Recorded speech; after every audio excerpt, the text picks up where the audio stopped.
Eu me lembro que isso faz mais de 30 anos, a gente era garoto e estava entrando na igreja e nós passávamos um momento muito difícil, meus pais separando, meu pai era alcoólatra e a minha mãe passava assim uma certa dificuldade e eu lembro inclusive que nós chegamos a depender da ASA ali. E nesse período nós fomos acolhidos por uma igreja, a igreja de Vila Assunção em Santo André, e havia lá um pastor auxiliar. Eu fui fortemente influenciado pelo ministério do pastor Solano Correia. Eu morava na cidade de Porto Velho, Rondônia, frequentava a igreja do Tucuruí, uma querida igreja, e eu lembro muito bem de frequentar essa igreja com os meus pais e a gente sempre sentar bem na frente. E eu sentava no primeiro banco e eu lembro muito bem das pregações dele, lembro muito bem de ouvir alguns exemplos, né, que ele falava. Também, de alguma forma, que ele falava de algumas famílias, né? Fulano, ciclano e tal, a forma pausada que ele pregava. Alguns pastores marcaram de maneira muito especial. Porém, entre todos, eu destacaria um deles, que foi no período da minha juventude. O nome dele é pastor Almiro Passos.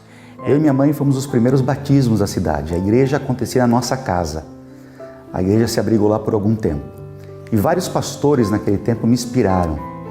Um deles é o pastor Stanley Arco, nosso atual presidente da divisão sul-americana. Ele era líder de jovens da missão e nós vivíamos num lugar em que não tínhamos os recursos de ter uma associação próxima, os pastores que faziam parte, os departamentais da administração do campo, que faziam parte da missão, eles atendiam um campo muito extenso. Mas eram eles que levavam, por exemplo, as lições, os LPs na época de música que nós ouvíamos. Então o pastor Solano marcou muito a minha vida, a minha infância, a sua pregação. E foi ele sendo distrital ali conosco que eu decidi ser pastor também. O pastor Almiro Passos era um visitador, não é? Ele visitava as famílias e quando visitava sempre com aquela postura de um servo de Deus, não é? Um instrumento nas mãos de Deus, um homem de Deus, não é? Quando eu via o pastor Almiro Passos vindo, eu via ali nele um homem de Deus. E depois de algumas vezes indo na casa do Paulo, desse pastor, eu lembro que teve um dia que eu pensei assim, quando eu crescer, eu quero fazer isso que esse cara faz. Quando eu disse que ia ser um pastor, todos riram, ninguém acreditou. Mas eu me inspirei no Paulo. E uma coisa interessante que acontecia é que quando o pastor chegava na nossa casa, que era a nossa igreja, eu ia juntamente com ele até o porta-malas do carro para segurar a pasta dele. E ele marcou tanto a minha vida que eu convidei para ser meu padrinho de ordenação.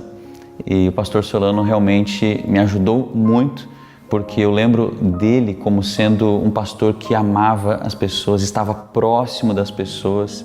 Claro que o pastor Almiro Passos, para mim, é um elemento fundamental na decisão para o ministério. Foi ele mesmo que assinou a recomendação para que eu fosse para o colégio. Toda vez que Deus nos chama para um ministério específico, para um ministério pastoral, primeiramente Ele toca o nosso coração e vai despertando esse desejo por uma área específica, por um chamado, por um trabalho. Foi assim na vida de Josué, que acompanhava Moisés.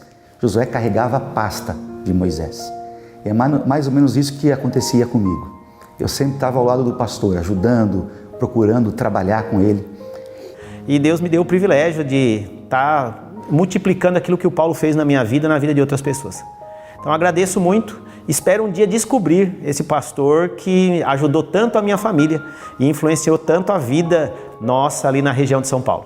Quando eu olhava para o pastor Almiro Passos, eu via nele a pessoa de Jesus. Jesus é o supremo pastor, é para ele que nós vimos, é nele melhor, que nós vimos essas características. Ser um pastor é aceitar um chamado de Deus. Ser pastor não é uma profissão. Não existe momento em que você sai do papel pastoral na vida. E não é só para o ministério pastoral, mas todo ministério que você segue ouvindo a voz de Deus, do Espírito Santo, nos dá uma satisfação que não tem tamanho.